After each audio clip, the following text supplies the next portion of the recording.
हम लोग भगवान के नाम का जप निरंतर क्यों नहीं कर पा रहे? बहुत ध्यान से सुनिए।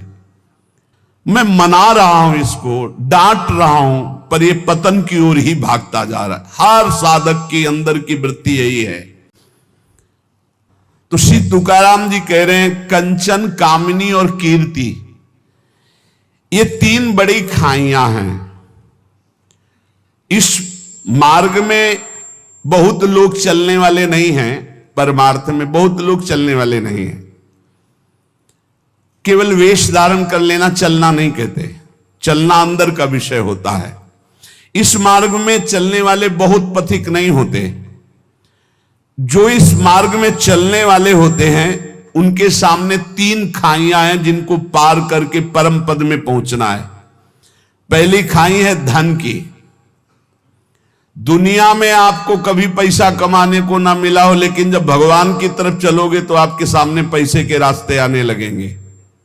अधिक से अधिक धन एकत्रित करना। गए पहली खाई में ही गुड़मड़ा करके गिर गए। यह ऐसे महापुरुष की बात है कि वीर शिवाजी रत्नों का ढेर तत्काल आदेश किया था, एक भी इसका प्रयोग नहीं होगा, तत्काल वापस राज खजाने में ले जाओ, मुझे बिल्कुल नहीं चाहिए। मैं विट्ठल के जिलाए जीता हूं, किसी और के जिलाए नहीं। रत्नों को स्पर्श भी नहीं किया। पैसे की खाई, रुपए की खाई, अर्थ की खाई में एक तो बहुत लोग चलते नहीं है। परमार्थ में तो गिने चुने लोग चलते हैं। अब जैसे मानो आप इतने लोग बैठे, कितने भारत में कितने 134-35 ऐसे करोड़ बताया जाता है। 40 हो गए होंगे, बढ़ रहे होंगे। 140 करोड़ में कितने लोग चलते होंगे भगवान के मार्ग में। उनमें भी कह रहे, चलने वालों में भी ये तीन खाइयां हैं, कंचन, कामिनी, कीर्ति। इन खाइयों को ही पार करना बहुत कठिन होता है। जो इस अर्थ की खाई में फंस गए, अर्थ की खाई में, ये बैंक बैलेंस बैकुंठ ले जाएगा तुम्हें। यही जहां शरीर छूटा, जो कहते हो वैसे ही पड़ा रहेगा। पर वृत्ति कितने हुए? बोले 90। अब कितने हुए? बोले 100। अब कितने हुए? 110। उसके चिंतन का सुख होता है, उसी में फंसा रहता है। एन के इन प्रकार बहुत बुरी तरह फंसाती माया, बहुत बुरी तरह फंसाती है, जिसका कोई निर्णय नहीं किया जा सकता। केवल हरि गुरु कृपा करें तो इस कंचन से बचना हो जाए, नहीं बहुत बुरी तरह इसमें फंस जाते हैं। इसी के त्याग के लिए निकले थे, इसी में फंस जाते हैं, इसी में फंस जाते हैं। अब जो कुछ बहादुर कंचन त्यागी निकले, अर्थ त्यागी निकले, कभी जीवन में अपने सुख के लिए अर्थ का कभी प्रयोग नहीं किया, अर्थ को स्वीकार नहीं किया। अब इससे कोई निकला तो दूसरी है खाई कामिनी, काम, चाहे स्त्री शरीर हो चाहे पुरुष शरीर हो। इसमें तो प्रायः जो कंचन से बच के आए उनमें मुंह भरा इसमें गिर जाते हैं। काम भाव में बढ़िया से बढ़िया भोग व्यवस्था हो जाएगी, क्योंकि भगवान के मार्ग के पथिक हो। माया हर टांग मारेगी, तुम्हारे अंदर की बात जानती, तुम्हें क्या पसंद है, कैसा पसंद है, वैसी व्यवस्था कर देगी तुम्हारी। गिरो और इसके बाद जलो सड़ो, फिर आगे नहीं चल सकते। जो कोई इस खाई से बचा तो तीसरी खाई मान प्रतिष्ठा। इसमें तो फिसल करके मान लो जैसे 100 चले तो 50 तो अर्थई में गिर गए, 25 कामिनी काम में गिर गए। अब जो 25 चले उनमें 1-2 निकल पाएगा। जो कहो हरिवंश रस बिरलो समझनहार, 1-2 ही जो पाइए खोजी सब संसार। अच्छा, गिरे हुए अपने को गिरा हुआ नहीं समझते, ये ऐसा गिरना है बड़ा लुभावना, बड़ा सुखद।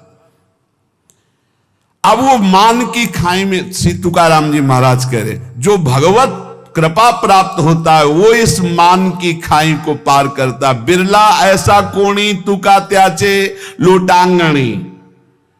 कोई बिरला ऐसा है जो हरि के चरणों में हर समय लौटता रहता है, चित्त जिसका हर समय नाम जब चलता। वो इस कंचन की, कामिनी की, कीर्ति की तीनों खाइयों को, इसे शास्त्रीय भाषा में कहते हैं लोकैषणा, वित्तैषणा, पुत्रैषणा। अगर इन तीनों ऐष्णाओं को पार कर जाए तो ब्रह्मबोध हो जाए, भगवत प्राप्त हो जाए। जहां ये अंदर स्वीकृति कुछ विशेषता, वही मान की फिसलन उसको गिरा देती है। कुछ विशेषता नहीं। बोले भाई झूठ बोल रहा है तो ऐसे नहीं, 10% तो सही होगा ही। 100 में जब बात निकलती तो 10 तो सही होती, 90 झूठ मान ली। लेकिन आपको सच्ची बताओ, 100 का 100% झूठा हो तो 1% भी सत्य नहीं है, कैसे जानोगे? कैसे जान सकते हो? ये रुपए की आसक्ति, भोग की आसक्ति और मान प्रतिष्ठा 100 का 100% झूठा है। वो तब पता चलेगा जब यहां से तुम्हारा ट्रांसफर होगा, तब समझ में आएगा ये बैंक बैलेंस तो मेरे काम ही नहीं आया। जोड़ जोड़ के मर गए, हमारे काम नहीं आया। नाना प्रकार की भोग वृत्तियां नहीं, लेकिन अब तो दुर्गति का अवसर आ गया। बड़ा यश कीर्ति था, ये किस काम में यश कीर्ति? अरे यश कीर्ति बहुत मजाक समझो, मजाक, बिल्कुल मजाक समझो। कोई भरोसे की चीज नहीं है यश कीर्ति प्रतिष्ठा। ये सूखे पत्ते जैसी हवा चली उधर ही पहुंच जाते हैं। तीसरी खाई को पार करने में बड़े बड़ों के जीवन में संदेह खड़ा हो जाता है, मान प्रतिष्ठा सम्मान कीर्ति की। साधक वही जो तीनों खाइयों में ढिलाई न करे, चढ़ता चला जाए, निकलता चला जाए, कसौटी पर कसता चला जाए। तीनों खाइयों को जो पार कर गया, तुकाराम जी कहते पांडुरंगा सामने खड़ा है। भगवान सामने खड़े, तीनों खाइयों से पार होने वाले को गले लगा लेते। ये जो पहली खाई धन की है, वैराग्य की प्रथम अवस्था में साधक का बहुत बढ़िया वैराग्य होता है। कोई भी घर से निकलता है वैसे, अच्छा गुरु कृपा से ऐसा रहा है कि जीवन भर, अब जीवन ही हो गया, अब अंतिम पड़ाव चल रहा है, पीछे वृंदावन तक कभी ऐसे छुआ भी नहीं, लिया भी नहीं। वृंदावन में पीछे माधुकरी मांग करके था ही नहीं कि दवाई खरीद ले। अब जो व्यवस्था हो रही वो उनकी व्यवस्था हो रही है। ये जो सैकड़ों लोगों ने अपना जीवन प्रभु को दे दिया, उनके भाग्य से हो रही। हमारे भाग्य में तो कभी व्यवस्था नहीं हुई, और आज व्यवस्था है तो हमारे किस काम की? वो परमात्मा देख रहा है कि शरण में इसकी व्यवस्था करनी, इसलिए सब व्यवस्था। अपनी चाह, अपने सुख के लिए अपना बैंक बैलेंस चाहना, कंचन में फंस जाना है। पूरा विश्व है मेरे प्रभु का, उनका ऐसा प्रसाद है, कोई भूखा नहीं रहेगा, कोई अव्यवस्था नहीं होगी, और किसी से चाह नहीं, किसी से मांग नहीं। कह रहे जो पहली खाई कंचन की आती है, रुपये की आती, तुकाराम जी कहते प्रथम अवस्था में बहुत सुंदर वैराग्य होता है साधक का। वो तुच्छ मान करके उसकी तरफ देखता ही नहीं है। पर जब आगे वैराग्य बढ़ता है और यश फैलता है भगत, तब उसकी प्रियता न जग जाए। अर्थ के प्रति प्रियता नहीं होनी चाहिए। प्रियता ना होना और अर्थ होना कोई फर्क न पड़ना, लेकिन प्रियता होना और अर्थ ना होना तो फर्क पड़ जाना। अर्थ की प्रियता, रुपये का महत्व जग जाना।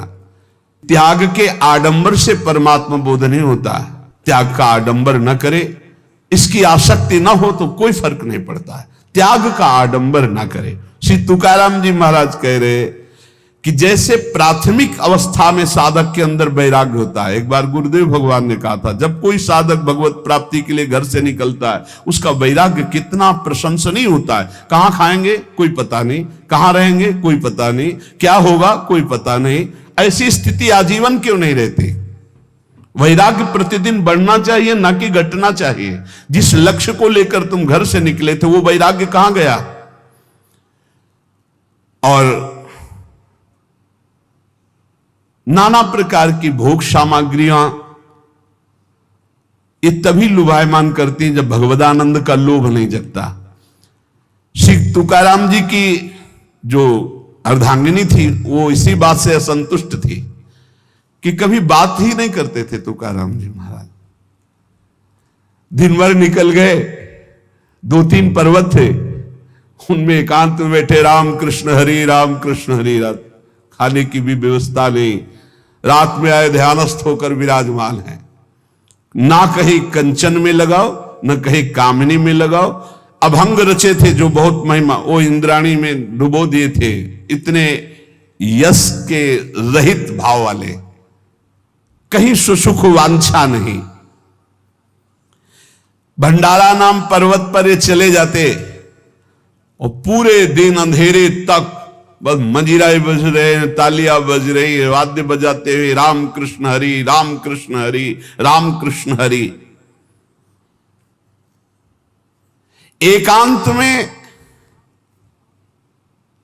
यदि कोई भगवत साक्षात्कार पाना चाहता है तो तुकाराम जी कहते, एकांती लोकांती स्त्रियांसी न भाषण, प्राण गेला जान करूं नए। साधक को इतनी दृढ़ता कर लेनी चाहिए कि एकांत में कभी विपरीत शरीर के पास बहुत देर तक ना रहे, नहीं तो गिर जाएगा, पक्का गिर जाएगा, चाहे जितना संयमी साधक हो। कह रहे प्राण गेला जान करूं नए, प्राण त्याग सकता हूं लेकिन एकांत में कभी माई बहन के साथ नहीं बैठ सकता। तुकाराम जी कह रहे साधक में इतनी दृढ़ता होनी चाहिए कि उसका वैराग्य इतना दृढ़ होना चाहिए कि चाहे प्राण निकल जाए पर मैं कभी ऐसा गलत, ऐसा दृढ़ निश्चय होना। और इसके लिए बहादुर न बने, डरता रहे, यही डर ही डर हरिवंश हित, डरता रहे। ना जानो छिनंत कवन बुद्धि घटई प्रकाशित, छुट चेतन जु अचेत तेउ मुनि भय विश्वासित, पारासर सुरेंद्र कलप कामिनी मन फंद्या, परिवदेह दुख द्वंद कौन क्रम काल निकंद्या, यही डर हरिवंश हित, जिनो भ्रमय गुण सलिल पर, जी नामन मंगल लोक त्यों सुहरिपद भजु ना विलंब करे।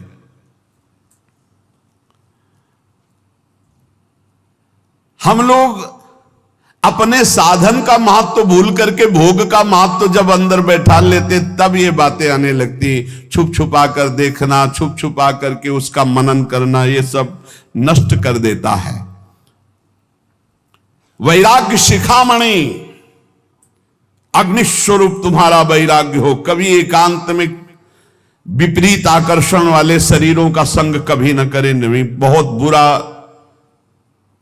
पछाड़ खाकर गिर जाओगे। चाहे जितने बड़े जितेंद्रिय बलवान इंद्रिय ग्रामो विद्वानम अपि कर्षति, इंद्रियां बड़ी बलवान है, वो कभी भी भ्रष्ट कर सकती है। इसलिए बचते रहो, भागते रहो, डरते रहो। और गृहस्थ हो तो केवल जो अर्धांगिनी स्वीकार की, इसके अलावा नहीं तो परमार्थ नहीं बनेगा। जिसको अपना उद्धार चाहना है, इतने दुर्गुण अंदर हैं, क्या करूं, बस नहीं चलती। हे पांडुरंगा नारायण, हमारे और आपके बीच में बहुत दुर्गुण है ये। मैं आपकी तरफ आना चाहता हूं, मेरे हृदय में इतने दुर्गुण हैं, आप तक पहुंचने नहीं दे रहे। पर आप दया सिंधु, सत्य कर दिखाओ अपना नाम। आपका नाम दया सिंधु है, आप हम पर दया करो। मैं इंद्रियों के अधीन हूं, तुकाराम जी कहते हैं, पर इतनी बात सुन लो कान खोल के आप, मैं जैसा भी हूं पंडरीनाथ मैं आपका हूं। वही बात आ गई ना, मेरे माई बाप आप हो, अब मुझे उदास मत करो, घसीट लो। ये जो इंद्रियों का विलास, मन का विलास है, मेरे पंडरीनाथ आप दया सिंधु, अपना नाम सत्य करो। मैं जैसा हूं। नमस्ते गाइस, कथा और श्रीमद् भागवत कथा और सत्संग आज की कथा सुनने के लिए इस चैनल को सब्सक्राइब कर ले। प्रेमानंद जी की हर एक कथा आपके पास हम डेली आपके पास भेजेंगे। और यह प्रेमानंद जी वीडियो एकदम सत्य होता है। जो प्रेमानंद जी बोलते हैं एकदम सत्य बोलते हैं, इनकी बात में कोई झूठ नहीं होती है।